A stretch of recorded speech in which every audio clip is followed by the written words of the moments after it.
Ang kasalan po sa Cana. Pagkalipas ng 2 araw, may kasalan sa Cana sa Galilea at naroon ang ina ni Jesus. Si Jesus, ang kanyang mga alagad ay naroon din.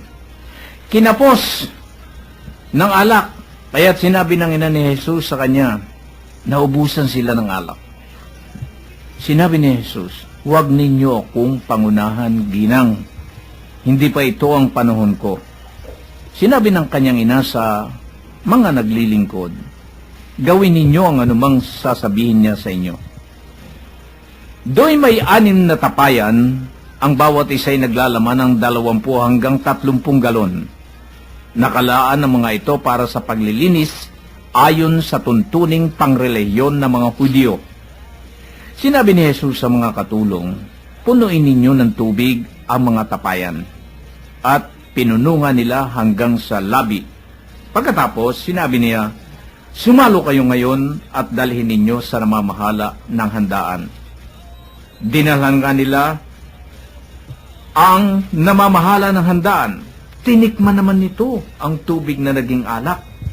Hindi niya alam kung saan nanggaling yun, bagamat alam ng mga katulong na sumalok ng tubig.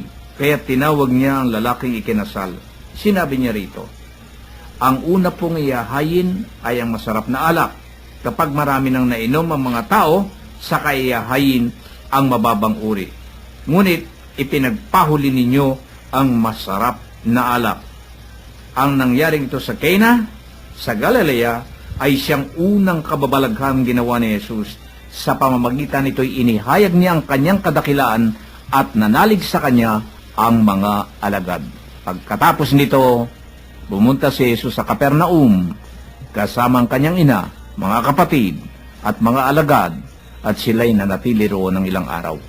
Ito ho yung atin hong pasok na ho sa chapter 2 ng atin hong banal na aklat ng Juan, ang kasalan sa Cana. Tingnan ho natin kung ano ho ang aral na nakapaloob ho dito sa kasalang ito sa Cana na kababalaghan nung ginawa ho ang tubig sa tapayan ng napakasarap na alak. Kuya Joe. Mga kapatnubay, ang kasalan sa Cana.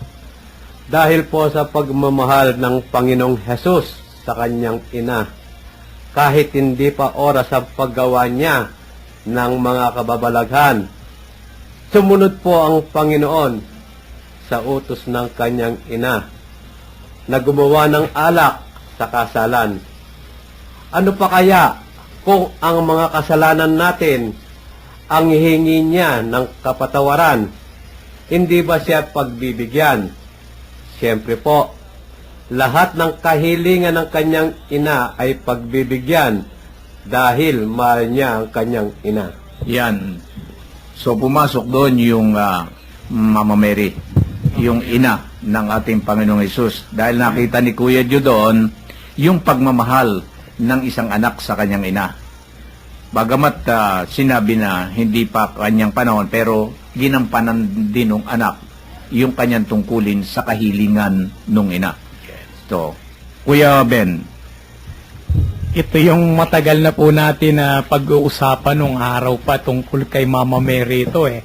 At ito, alam ko, napakahalaga nito kay Kuya Bert. Kasi ito'y Marian devotee eh.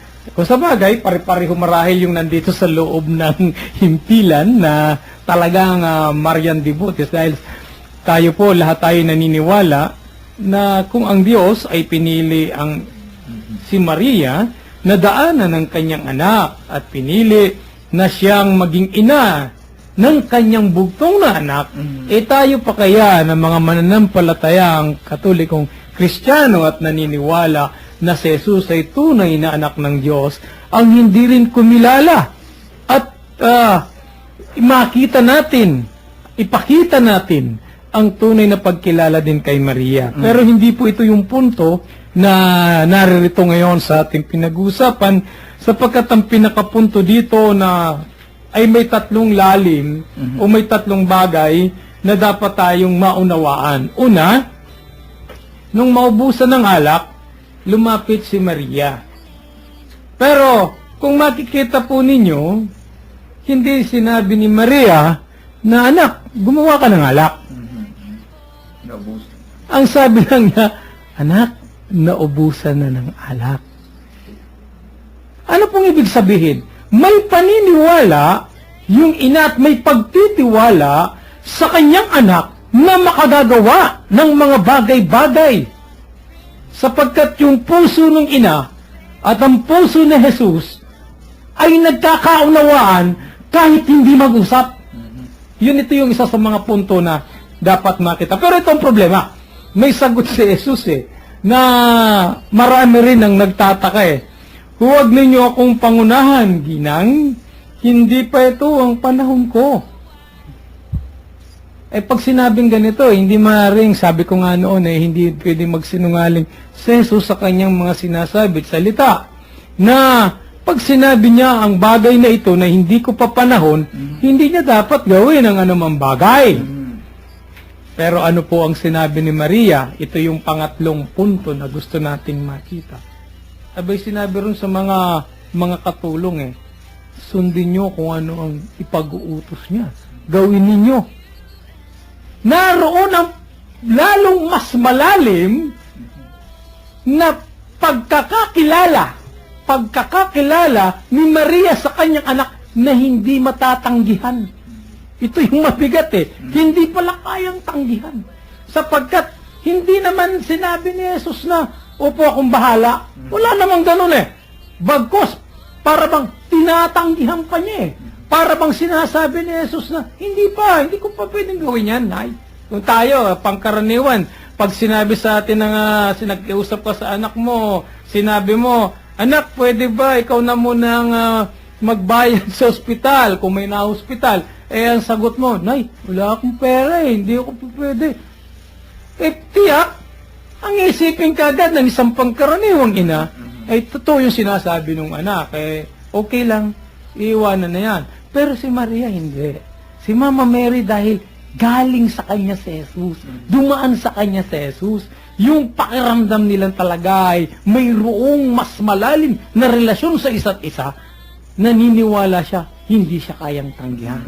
Gaya ng katulad na sinabi po ni Kuya Joe, kung yung tao na mas mahalaga kay Maria, kung yung tao na mas mahalaga sa Diyos ang ipakiusap ni Maria, hindi kaya mas importante ito kaysa dun sa alak? Tama yung sabi ni Kuya Joe sa bagay na ito na mas bibigyan ng halaga, marahil lalo ng ating Panginoon o ni Maria ang tao na nagnanais magbalik loob at makapiling ang Diyos kaysa sa isa lamang alak. Ito yung punto paro dito na isa na napakahalaga na dapat makita po. Kaya kung tingnan ninyo, nag-twist ang pangyayari. Kagyak, nagpapuno ng mga tapayan. Pero mayroon nga, yan yung ibinabahagi ko sa inyo, mayroong nagbahagi na isang pari, and sabi nga po dito, noon nabanggit ko na ito, sabi niya, naniniwala ba kayo na kung sinabi ni Jesus na hindi pa niya panahon, ay hindi niya dito dapat gawin? Pero naniniwala ba kayo na hindi kayang tanggihan ng Ama nung nagpadala kay Jesus sa lupa ang hindi tumanggi? Ang hindi maaaring magsabi na hindi pwede?